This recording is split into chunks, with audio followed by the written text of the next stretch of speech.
Hello friends, how are you? Hope all of you are doing good. So last class में we were about to start with our socialistic economy, right? तो socialistic economy में आपको पता है कि socialist economy वो economy होती है जहाँ पे सारा का सारा control किसके पास होता है? गवर्नमेंट के पास होता है. All the resources are owned and controlled by our government, right. और आपको पता है जो भी सरकार का है तो सरकार उससे क्या करेगी, हम लोगों के फायदे में ही क्या करेगी, रिसोर्सेज को यूज करेगी. ठीक है. तो सरकार का मेन मोटिव होता था क्या, the welfare of the economy, right. तो लास्ट क्लास में हमने सोशलिस्टिक इकोनॉमी का थोड़ा सा लिखा था, what, who, how, um, right. आज हम इसके लिख के चलेंगे features, right. So today we are going to start with the feature. ठीक, तो लिखिए आप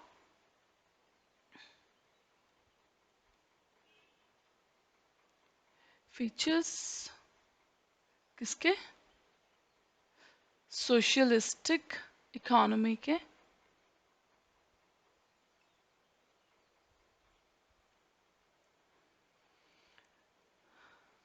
ठीक है. तो आपका पहला फीचर है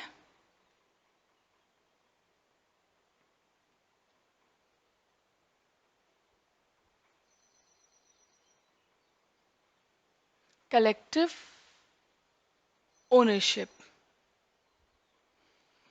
कलेक्टिव ओनरशिप मतलब जो सरकार का है वो, मतलब सारा का सारा रिसोर्सेज किसके पास है. रिसोर्सेज मतलब सारी फैक्ट्रियां, सारे factors of production, land, mines, everything is in the control of government, right. और गवर्नमेंट जो ओन करती है उस पर ऑटोमेटिकली हम सब लोगों का भी क्या हो जाता है, अधिकार हो जाता है, राइट. तो यहाँ पे क्या रहता है आपका, कलेक्टिव ओनरशिप ऑफ रिसोर्सेज. ठीक है. तो कलेक्टिव ओनरशिप मतलब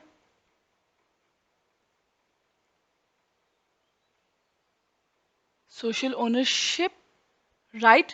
और यहाँ पे सरकार रिसोर्सेज का कैसे इस्तेमाल करती है, to fulfil socio economic objective. अब आप बोलोगे मैम सोशो इकोनॉमिक ऑब्जेक्टिव्स क्या होते हैं. सोशो इकोनॉमिक ऑब्जेक्टिव्स का मतलब वो ऑब्जेक्टिव, सरकार के वो ऑब्जेक्टिव जो सरकार को किसके प्रति पूरे करने हैं, अपने सोसाइटी के प्रति पूरे करने हैं, राइट. या अपनी इकोनॉमी के प्रति पूरे करने हैं. जैसे कि सोसाइटी के प्रति क्या क्या ऑब्जेक्टिव पूरे करने पड़ सकते हैं, जैसे कि लोगों का वेलफेयर करना, गरीबों को मील प्रोवाइड करना, राइट. जो गरीब स्टूडेंट्स हैं वो जो पढ़ाई नहीं कर सकते उनके लिए स्कॉलरशिप प्रोवाइड करना. ठीक है. जो अनएम्प्लॉयड लोग हैं उनको बेरोजगारी, उनको अलाउंस देती है सरकार. अलाउंस मतलब कुछ पैसा पर मंथ उन्हें मिलता है, राइट. जिसको बेरोजगारी भत्ता भी बोलते हैं, राइट. तो सोसाइटी, सरकार क्या करती है, जो उसके पास रिसोर्सेज हैं उनको इस्तेमाल करती है to fulfil socio economic objectives, right. तो यहाँ पे मैं छोटा छोटा लिख भी देती हूँ ताकि आप जब बाद में पढ़ें तो आपको याद आ जाए. ठीक है. तो हम लिखेंगे resources are allocated to attain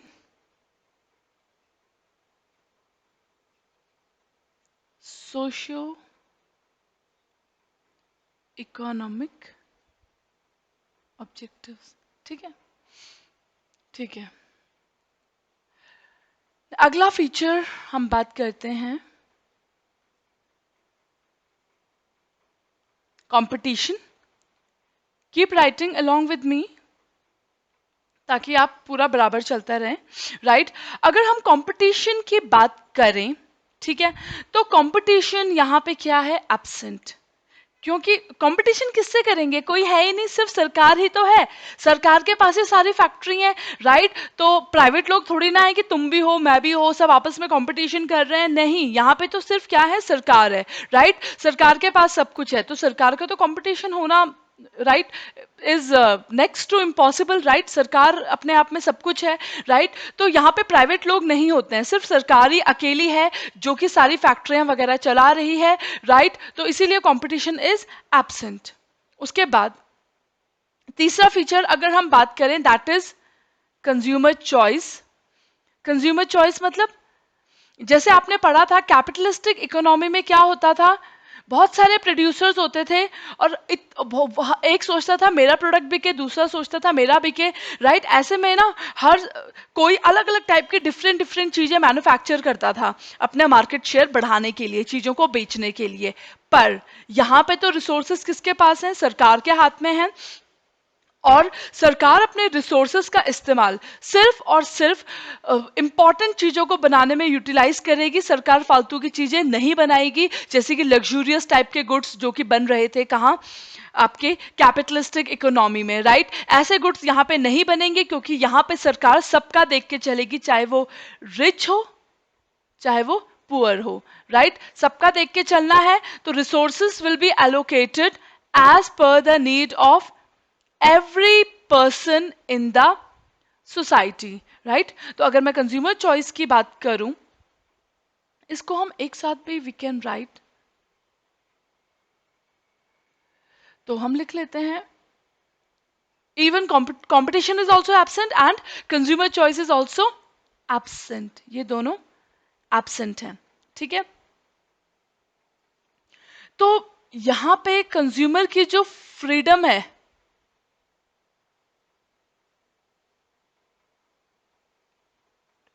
वो क्या है, रिस्ट्रिक्टेड। वो मार्केट से सामान खरीदेगा तो सही, बट चॉइसेस उतने नहीं होंगे ना, जैसे कि साबुन है तो दो तीन ही है, कोल्ड ड्रिंक है तो दो तीन ही है, राइट। तो सोवेनिटी, आपकी जो फ्रीडम है टू चूज, वो थोड़ी सी रिस्ट्रिक्टेड हो जाती है। आपको उन्हीं लिमिटेड गुड्स में से चूज करना पड़ता है जो सरकार ने आपके लिए क्या करे हैं, मैन्युफैक्चर करे हैं, राइट। जबकि कैपिटलिस्टिक इकोनॉमी में तो आप कोल्ड ड्रिंक लेने जाओ तो मार्केट में आपको हजारों टाइप की कोल्ड ड्रिंक्स मिलेंगी, राइट। तो यहाँ पे कंज्यूमर की सोवेनिटी रिस्ट्रिक्ट हो जाती है, ठीक है। या फिर हम बोल सकते हैं फ्रीडम ऑफ चॉइस यहां पे क्या हो जाती है, रिस्ट्रिक्टेड, ओके। इसके बाद हम बात करते हैं, कंपटीशन हो गया आपका, कंज्यूमर चॉइस हो गया। नेक्स्ट इज अगर हम प्राइस मैकेनिज्म की बात करें, प्राइस मैकेनिज्म आपको पता है, राइट। प्राइस मैकेनिज्म मतलब मार्केट के हिसाब से प्राइसिंग डिसाइड होगी, ठीक। मार्केट के हिसाब से डिसाइड होगा कि कितना गुड्स हमें मार्केट भेजना है। अगर हम यहां पे बात करें प्राइस मैकेनिज्म की, तो does price mechanism plays any role here in socialistic economy, right. तो देखते हैं प्राइस मैकेनिज्म का रोल भी ना यहां पे क्या है, minimum,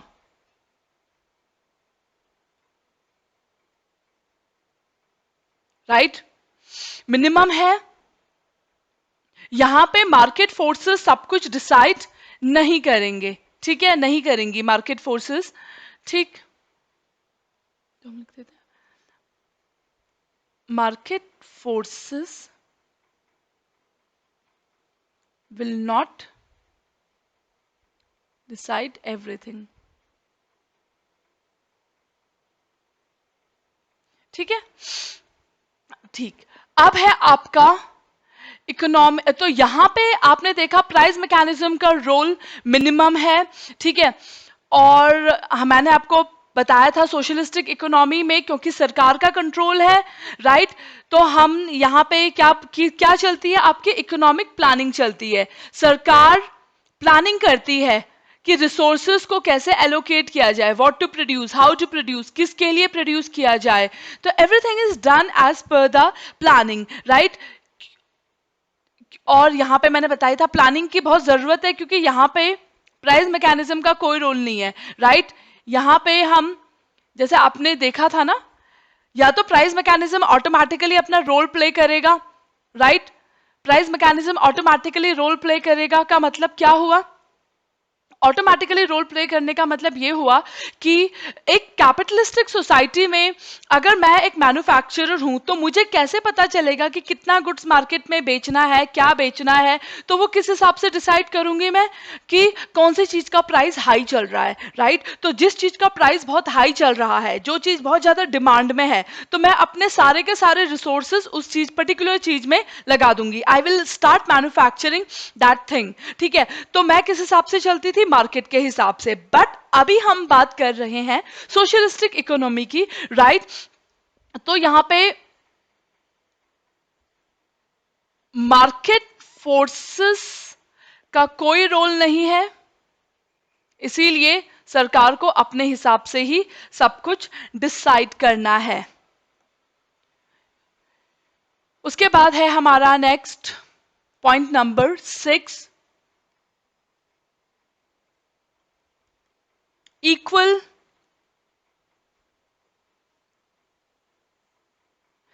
distribution of income and wealth.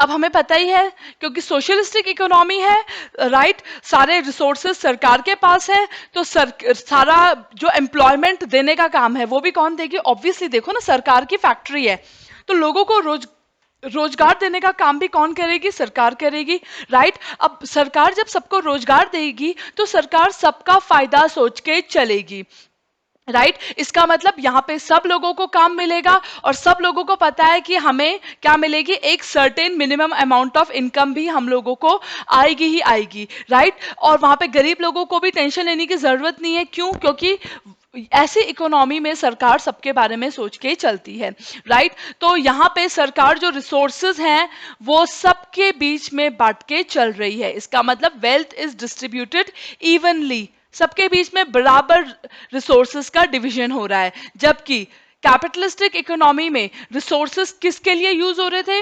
Only for rich people, right. Rich people के लिए ही रिसोर्सेस यूज हो रहे थे, जबकि सोशलिस्टिक इकोनॉमी में ऐसा नहीं होता है, right.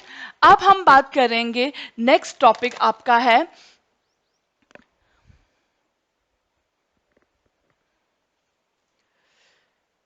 So coming on to the next, हम अब आते हैं मेरिट्स पे।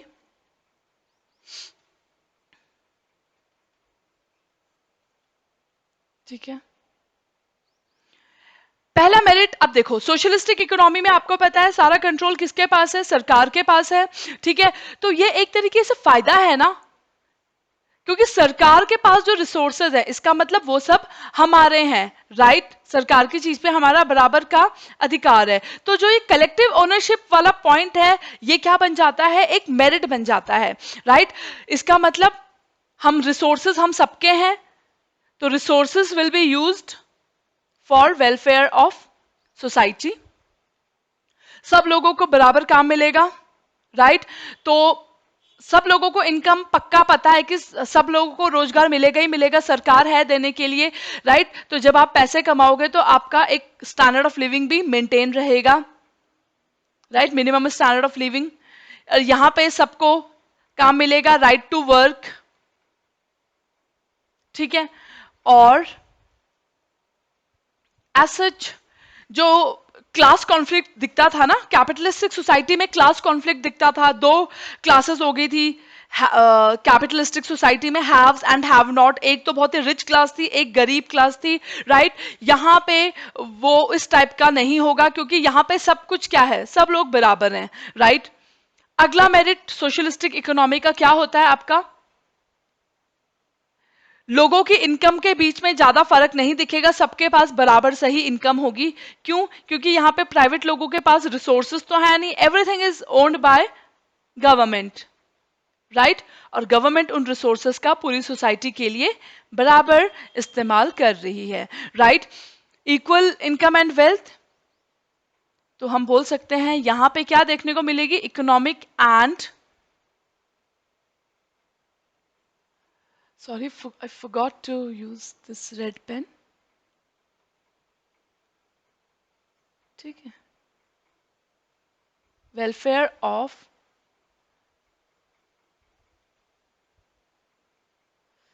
सोसाइटी,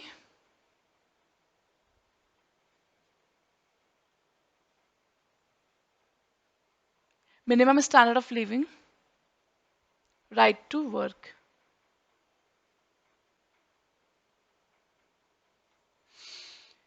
ठीक, अब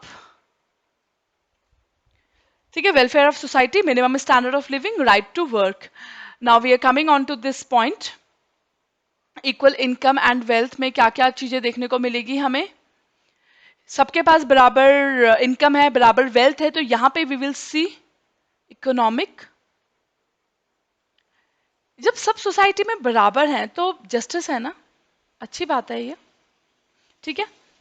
सिटीजन्स आर सिक्योर्ड, सबको पता है कि हमें रोजगार मिलेगा ही मिलेगा।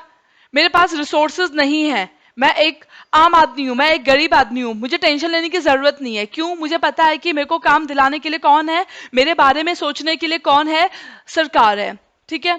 क्या यहाँ पे लेबर का एक्सप्लॉयटेशन होगा? कहां पे होता था, याद करो।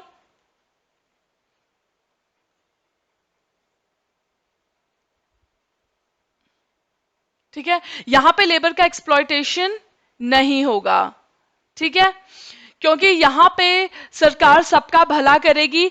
लेबर का एक्सप्लॉयटेशन होता था कौन सी इकोनॉमी में?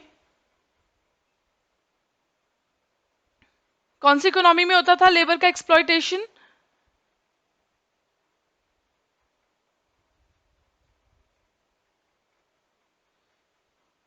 लेबर का एक्सप्लॉयटेशन होता था आपका इन कैपिटलिस्टिक इकोनॉमी, क्योंकि वहां पे प्राइवेट ओनर्स की कोशिश होती थी कि ज्यादा से ज्यादा प्रॉफिट कमाने के लिए वो क्या करते थे, लेबर को का पैसा मारने की कोशिश करते थे, right. Now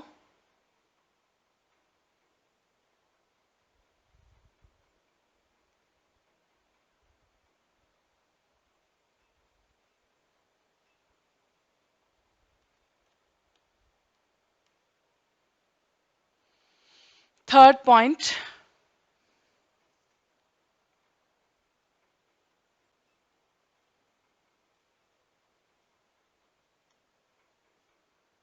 third point that we have is, यहां पे क्या हो रही है, इकोनॉमिक प्लानिंग हो रही है, वो जो कि एक अच्छी चीज है, क्योंकि यहाँ पे सोसाइटी के रिसोर्सेज किस हिसाब से एलोकेट होंगे, as per economic planning done by the government. और आपको और हमें पता है, हम सबको पता है कि जब इकोनॉमिक प्लानिंग होती है तो रिसोर्सेज का एक प्रॉपर क्या होता है, इस्तेमाल किया जाता है रिसोर्सेज का प्रॉपर तरीके से। तो this is a planned economy, right, and hence the resources are spent wisely, right, they are utilized in a wise manner. So this is a planned economy, right।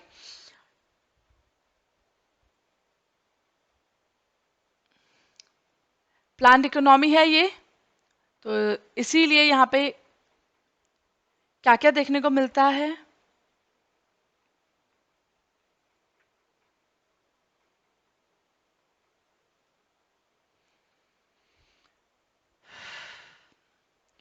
एक तो यहाँ पे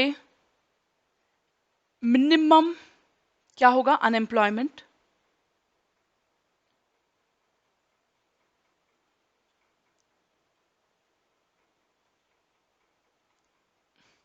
बेरोजगारी कम से कम होगी,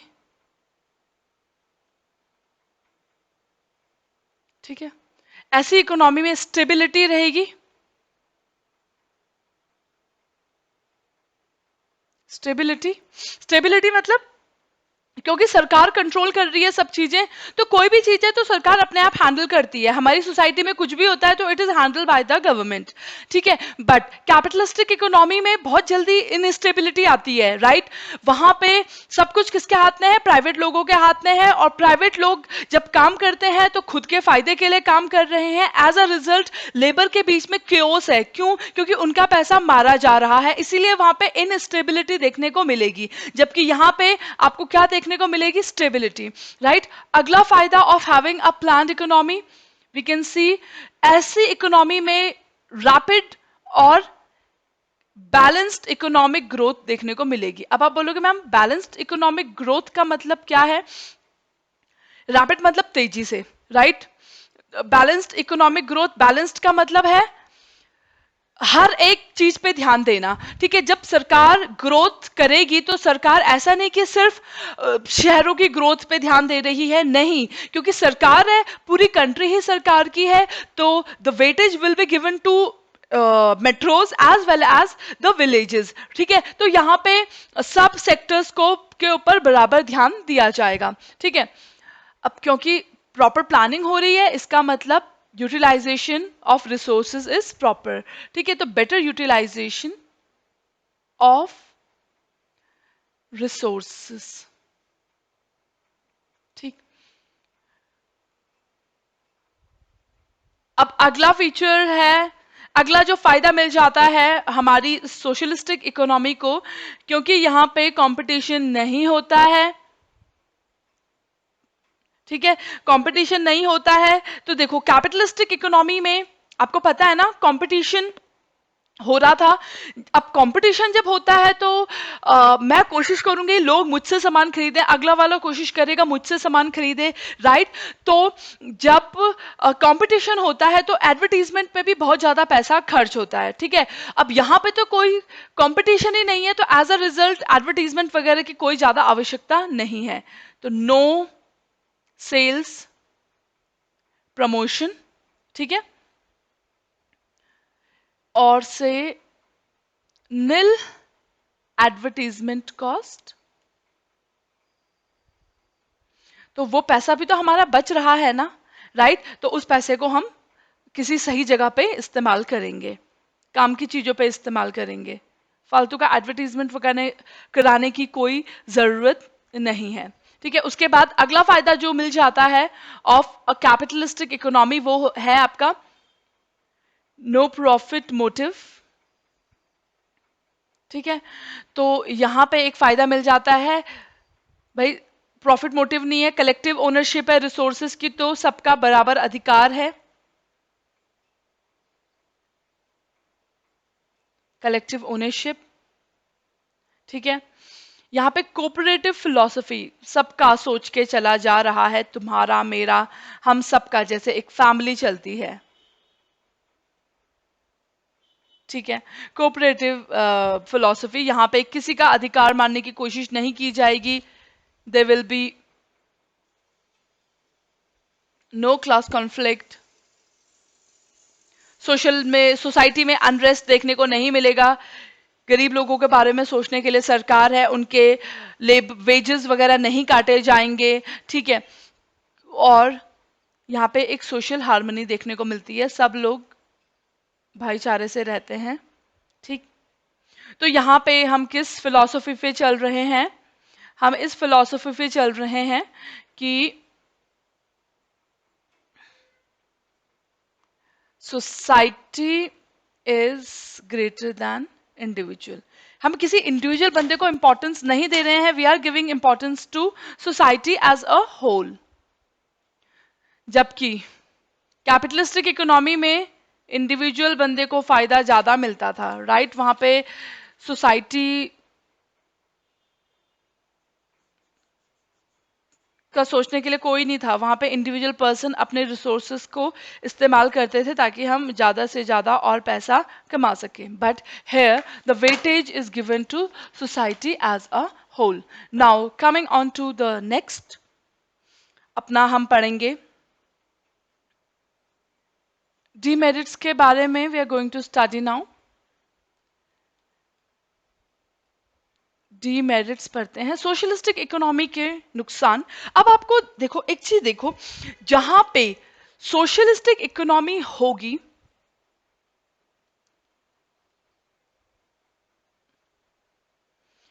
इसका मतलब किसका कंट्रोल है, सरकार का कंट्रोल है। और आपको पता है जहां पे सरकार इन्वॉल्व होगी वहां पे हर चीज क्या हो जाती है, ढीली।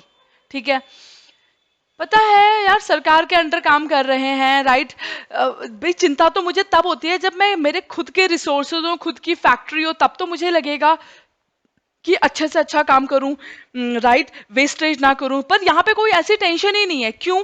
क्योंकि यहाँ पे क्या हो रहा है, आपको पता है कि जैसा भी काम करूंगा मुझे क्या फर्क पड़ रहा है, सरकार की ही तो कंपनियां हैं, राइट। एज अ रिजल्ट यहाँ पे आप पेन कम लेते हो, राइट, क्योंकि फैक्ट्री सरकार की है, आप तो बस वहां पे एक एम्प्लॉय की हैसियत से काम कर रहे हो। और आपको पता है सरकारी विभाग में क्या होता है, सरकारी डिपार्टमेंट्स में क्या होता है, what happen in a government department, कुछ नहीं होता है वहां पे। आप काम करो या ना करो, आपको पता है कि मंथ एंड पे मेरे पास सैलरी आ ही जाएगी। तो people take it for granted, right.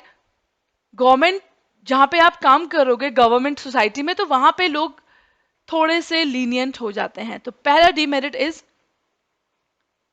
एक तो कंज्यूमर चॉइस लिमिटेड है, मार्केट में बहुत ही कम सामान है, राइट, जो चूज करना है उसी में से चूज करना है, ठीक है।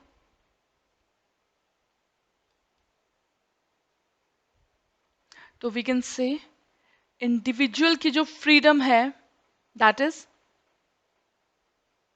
रिस्ट्रिक्टेड, ठीक है। तो भाई चॉइस, हमारे अधिकार एक तरीके से जो राइट्स हैं, कहीं ना कहीं ऐसा नहीं लग रहा है कि वो राइट्स हमारे, हमें अपने पूरे अधिकार नहीं मिल रहे हैं, राइट। उसके बाद है आपका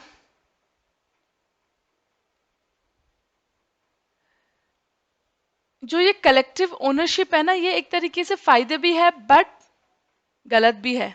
क्यों, कैसे, लिख लेते हैं, गवर्नमेंट और कलेक्टिव ओनरशिप, जो ये वाला पॉइंट है, ये फायदा भी था कि भाई रिसोर्सेज हम सबके हैं, पर कहीं ना कहीं इससे एक नुकसान भी निकल के आ रहा है। देखो, जहां पे सरकार होती है ना, वहां पे ना ब्यूरोक्रेसी देखने को मिलती है। ब्यूरोक्रेसी मतलब सरकारी राज है, और सरकारी राज में ना क्या देखने को मिलती है आपकी, इनएफिशिएंसी, काम अच्छे से नहीं होता है। आज का काम कल करेंगे, तभी तो आप देखते हैं सरकारी कंपनियां सब लॉस पे जा रही है, बीएसएनएल, राइट, लॉस पे जा रही है। क्यों, क्योंकि इनएफिशिएंसी है वहां पे, राइट।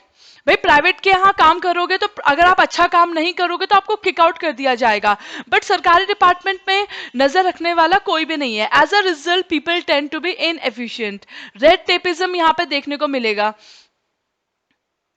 रेड टेपिज्म का मतलब एक्सेसिव रूल्स एंड रेगुलेशंस होते हैं। कोई भी छोटा से छोटा काम करना है तो you have to follow unnecessary rules and regulation, तो जिसकी वजह से काम क्या हो जाता है, डिले हो जाता है, ठीक है। करप्शन, भाई छोटी सी फाइल इधर से उधर पहुंचानी है सरकारी डिपार्टमेंट में, तो आपको चौकीदार तक को पैसे खिलाने पड़ेंगे, तब जाके आपकी फाइल एक टेबल से दूसरी टेबल तक मूव करेगी, राइट। तो यहाँ पे करप्शन भी देखने को मिलता है, again which is not a good thing.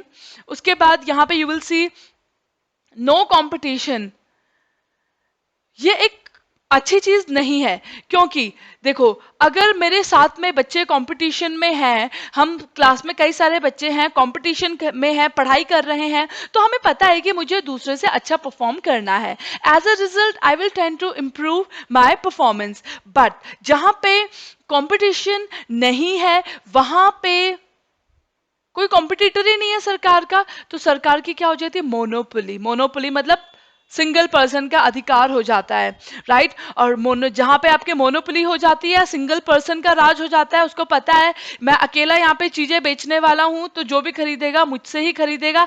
As a result आप अपनी मनमानी करते हो। और आपको एक और चीज पता है क्या, कि कुछ भी हो जाए लोगों ने तो चीजें मुझसे ही खरीदनी है।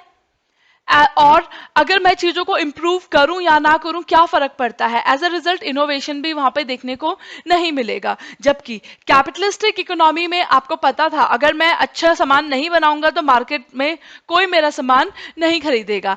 एज अ रिजल्ट वहां पे आप इनोवेट करते रहते थे, कुछ नया से नया करने की कोशिश करते थे, राइट। बट यहाँ पे आप लीनियंट बैठ जाओगे, आपको पता है कोई कॉम्पिटिटर ही नहीं है मेरा, राइट। तो मैं क्यों कुछ नया करूं, राइट। मैं अपने कंफर्ट जोन में ही रहता हूं, जैसा रहता है वैसा ही चलने दो, जैसे कि बीएसएनएल ने किया, कोई इनोवेशन नहीं किया, एंड एज अ रिजल्ट आपके सामने ही है, ठीक है। अब वो मार्केट से टोटली आउट हो चुकी है, राइट।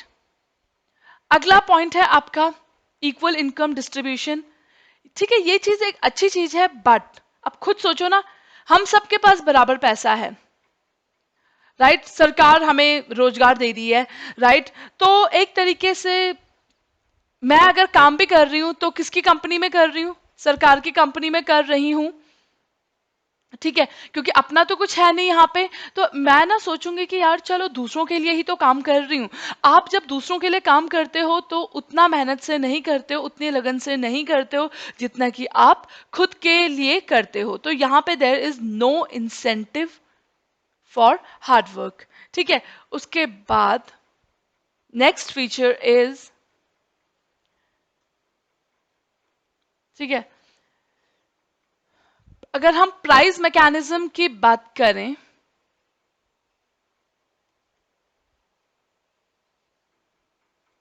तो यहां पे ना प्राइस मैकेनिज्म क्या है, एब्सेंट है।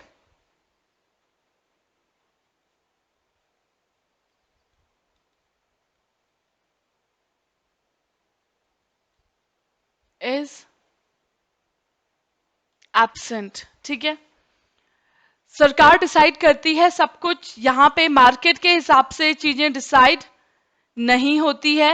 Everything is decided by the government, ठीक है। Government is the only regulatory body here, ठीक है। तो एज अ रिजल्ट यहां पे सरकार थोड़ा सा ढीली पड़ जाती है। सरकार ने प्रॉफिट थोड़ी ना कमाना है, राइट।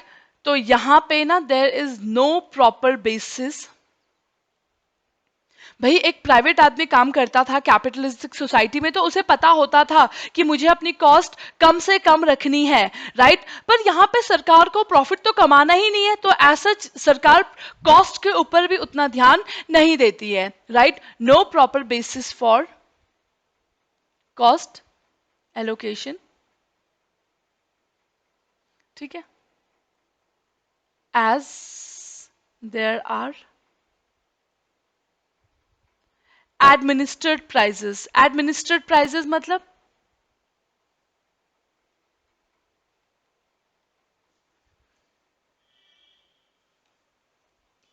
देखो ना छोटी सा एग्जांपल, अगर हम कैपिटलिस्टिक इकोनॉमी की बात करें, कैपिटलिस्टिक इकोनॉमी में मार्केट के हिसाब से डिसाइड होता था सेलिंग प्राइस, राइट।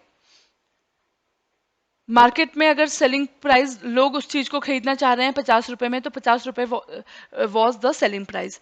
अब मुझे प्रॉफिट कमाना है तो मैं कोशिश करूंगी कि कॉस्ट मेरी कम से कम आए, ताकि मैं 20 रुपए का क्या कमा सकूं, प्रॉफिट कमा सकूं। अगर मैं प्रॉफिट और ज्यादा कमाना चाहती हूँ तो मैं अपनी कॉस्ट और कम करने की कोशिश करूंगी, लागत और कम करने की कोशिश करूंगी। लागत हुई 25 रुपए, एंड एज अ रिजल्ट मुझे कितने का प्रॉफिट हो गया है, 25 रुपए का प्रॉफिट हो गया है, ठीक है। बट अगर मैं सोशलिस्टिक इकोनॉमी की बात करूं तो यहां पे ना सेलिंग प्राइस मार्केट के हिसाब से नहीं डिसाइड हो रहा है, यहां पे सेलिंग प्राइस सरकार डिसाइड कर रही है कि हम इस चीज को बेचेंगे 40 रुपए में, राइट। तो यहाँ इस अब सरकार डिसाइड करती है जब प्राइसेस, तो इसलिए हम उसको बोलते हैं एडमिनिस्टर्ड प्राइसेस, ठीक है। Hence they are known as administered prices, because the prices are fixed by the administration here. Administration मतलब गवर्नमेंट, ओके।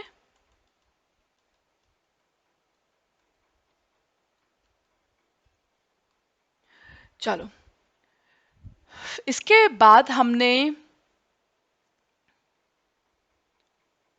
अपना,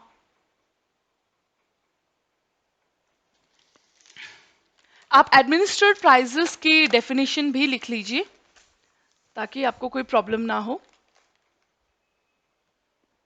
ठीक है। लिख लेते हैं हम।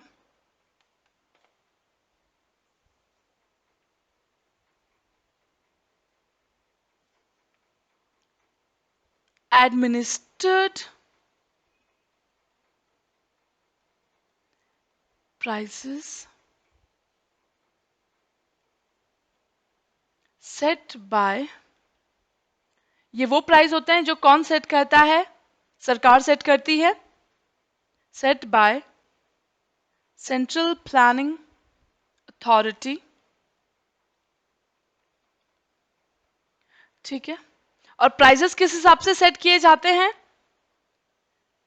भाई सरकार ने तो पूरी सोसाइटी का भला करना है ना, on the basis of socio economic objective. अब देखो, सरकारी, आपने सुना भी होगा, राशन मिलता है लोगों को, सरकारी दुकानें होती हैं, सरकारी सस्ते गल्ले की दुकान, वहां पे राशन मिलता है, राइट। गरीब आदमी सस्ता राशन लेने वहां पे जाता है, राइट। उसे वहां पे सस्ता क्यों मिलता है? क्योंकि वहां पे जो सेलिंग प्राइस है ना, कि चावल इतने का बिकेगा, गेहूं वीट इतने का बिकेगा, वो ऑलरेडी किसने डिसाइड कर रखा है? सरकार ने डिसाइड कर रखा है कि भाई 15 रुपए किलो राइस मिलेगा, राइट, 10 रुपए केजी वीट मिलेगा। तो वो सब सरकार पहले से ही सरकार डिसाइड करके रखती है, ताकि एक गरीब आदमी भी क्या कर सके, अपना पेट भर सके, राइट। क्योंकि सरकार ने सबका देखना है, राइट। तो हमने क्या देखा यहाँ पे? हमने देखा कि यहाँ पे the prices are not decided as per the market forces. The prices here are administered prices, which means the prices are set by the administration. Administration मतलब सरकार। Okay, तो we are done with this. आपका ये वाला concept पूरा हो चुका है, right, with this concept of socialistic economy. अब हम थोड़ा सा स्टडी की तरफ मूव कर लेते हैं। तो स्टडी में हमने उस दिन सोशलिस्टिक इकोनॉमी थोड़ा सा डिस्कस करके चले थे, राइट। ये कॉन्सेप्ट कौन लेके आया था सोशलिस्टिक इकोनॉमी का? Karl Marx and Friedrich Engels, ठीक है। इस इकोनॉमी को हम कमांड इकोनॉमी भी बोलते थे और सेंट्रली प्लान्ड इकोनॉमी भी बोलते थे, ठीक है। यहाँ पे मार्केट फोर्सेस का कोई रोल नहीं है, क्योंकि यहाँ पे प्राइसेस मार्केट के हिसाब से डिसाइड नहीं होते हैं, सरकार डिसाइड करती है, राइट। और इस तरीके से डिसाइड करती है ताकि सबका भला हो। फीचर्स की अगर हम बात करें तो क्या क्या फीचर्स देखने को मिला इस इकोनॉमी में? एक तो कलेक्टिव ओनरशिप, मतलब resources are controlled by government, और गवर्नमेंट का मतलब हम सब, राइट। तो हमने देखा प्रॉफिट मोटिव और अपना interest is not the driving force, क्योंकि यहाँ पे कौन है? सरकार है। तो सरकार किसके हिसाब से करेगी? सबके हिसाब से काम करेगी to attain socio economic objectives, ठीक है। नेक्स्ट, यहाँ पे इकोनॉमिक प्लानिंग होती है, राइट। मार्केट फोर्सेस का रोल नहीं होता है, and planning is done by central planning authority, मतलब सरकार। और इस तरीके से प्लानिंग की जाती है ताकि सोसाइटी के गोल्स को अचीव किया जाए, ठीक। तो ऑल द डिसीजंस, आपको पता है कौन कौन से क्वेश्चंस होते थे? To be decided, what to produce, how to produce, when to produce, for whom to produce, all these decisions are taken by the government. उसके बाद एब्सेंस ऑफ कंज्यूमर चॉइस, सरकार अपने रिसोर्सेस को यूज तो करती थी, बट सोप बन रहे हैं तो ओनली 3 सोप।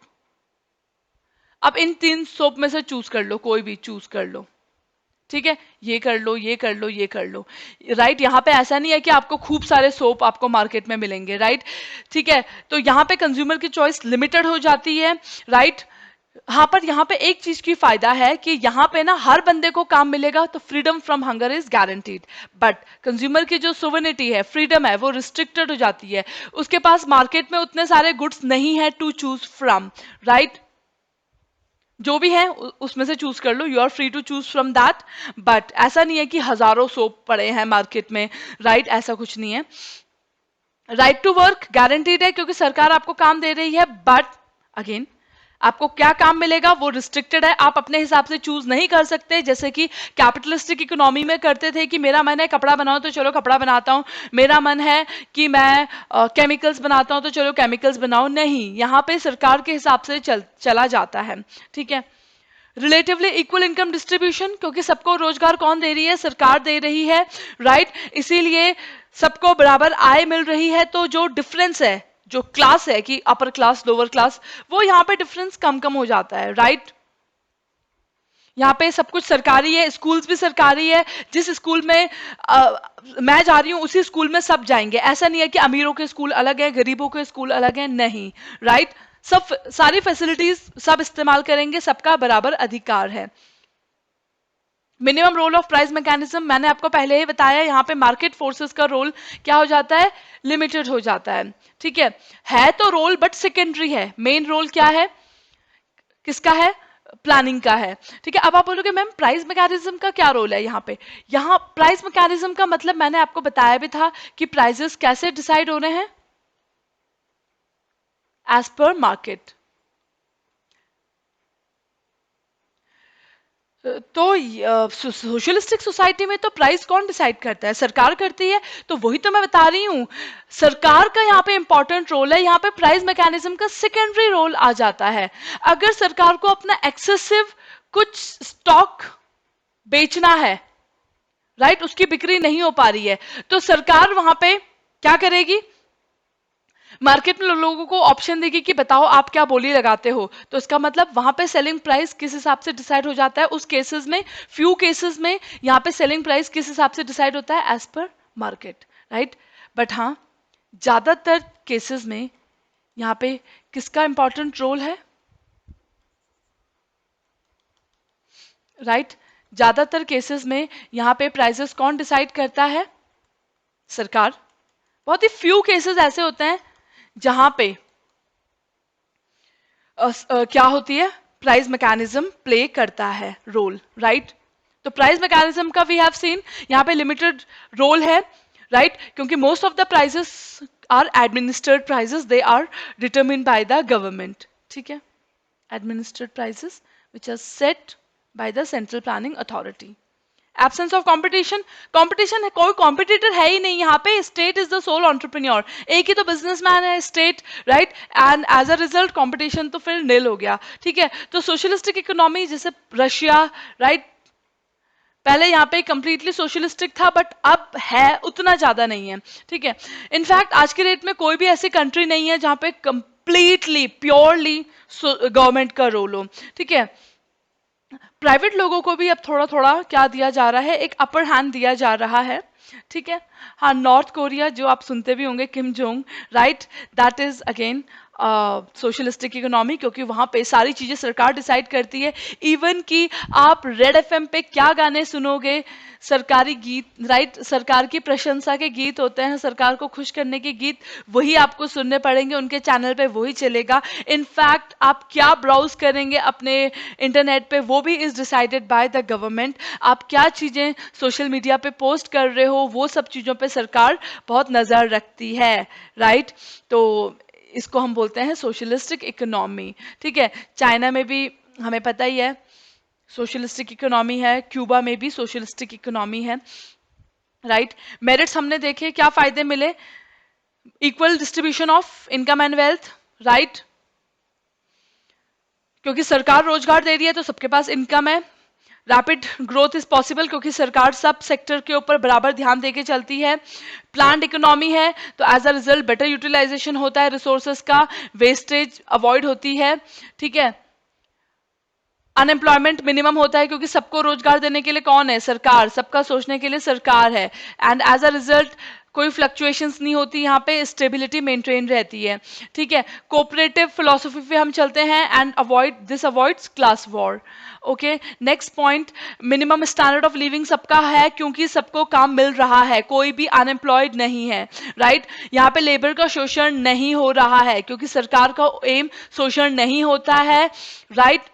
सरकार का एम होता है सबका वेलफेयर करना, ठीक है। तो एज अ रिजल्ट इस इकोनॉमी में citizens feel secure. Now coming to the demerits, socialism के कुछ खराब पॉइंट भी है जहां पे सोशलिज्म आ जाती है। सरकार का रोल, बाबू जिसको बोलते हैं बाबू रोल, सरकार का रोल जहां पे आ जा रहा है वहां पे ब्यूरोक्रेसी मिलेगी और बहुत ही डिले होता है हर काम, तानाशाही, फेवरेटिज्म, राइट। फेवरेटिज्म मतलब सरकार, जब आप सरकारी नौकरियों पे जाओ तो वहां पे अगर आपका अंदर कोई बैठा हुआ है चाचा ताऊ, वो आपको फेवर करेगा, आपको नौकरी मिल जाएगी, राइट। तो फेवरेटिज्म चलता है यहाँ पे, ठीक है।